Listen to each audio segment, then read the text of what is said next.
Hi hello అండి, ఎట్లుండ్రు? బాగుండ్రా? మేమైతే చాలా బాగున్నామండి. ఈరోజైతే మేము రామేశ్వరం టెంపుల్కి వచ్చినామండి. అక్కడ సత్యనారాయణ వ్రతం చేసినాం. మా ఆడపడుచు వాళ్ళు వ్రతం చేసిండ్రు. అక్కడికైతే వచ్చినాం. వ్రతం అయిపోయిందండి. వ్రతం అయిపోయేసరికి చాలా లేట్ అయింది. 5:30 అయిపోయింది. ఇక్కడ మేము అమ్మవారికి ఒడిబియ్యం పోయడానికి పోతున్నామండి. అమ్మవారి పేరు వచ్చేసి పార్వతమ్మ నంట. ఇంకా అక్కడికి ఇక్కడ అమ్మవారివి పాదాలు, ఇక్కడ పసుపు కుంకుమ పువ్వులు పెట్టుకొని మేమైతే పైకి వెళ్తున్నామండి. ఇక్కడ నుంచి స్టార్ట్ చేస్తే అక్కడ పైన టెంపుల్ కనిపిస్తుంది. అక్కడైతే అమ్మవారు ఉంటారు. మేము ఒడిబియ్యం పోయడానికి వెళ్తున్నాం. అక్కడికి పైకి వచ్చేసినామండి. మేమైతే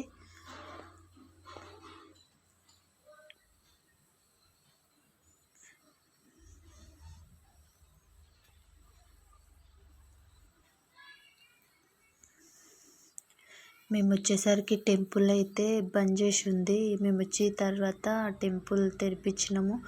అమ్మవారికి చీర ఇచ్చేసినాము. మాకు లేట్ అయిపోయిందండి అప్పటికే. అందుకని ఇంకా ఒడిబియ్యం వీడియో తీయలేదు.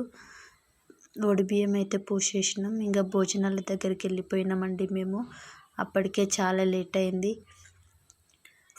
6:30 అయిపోయింది మేము భోజనాలు చేసేసరికి. ఇంకా తొందర భోజనాలు చేసేసి అయితే మేము వెళ్ళిపోయినాము. ఒడిబియ్యం పోసే వీడియో షార్ట్లో పెడతానండి. సరే అండి, బాయ్. నా ఛానల్ సబ్స్క్రైబ్ చేసుకోండి, లైక్ చేయండి, షేర్ చేయండి. బాయ్.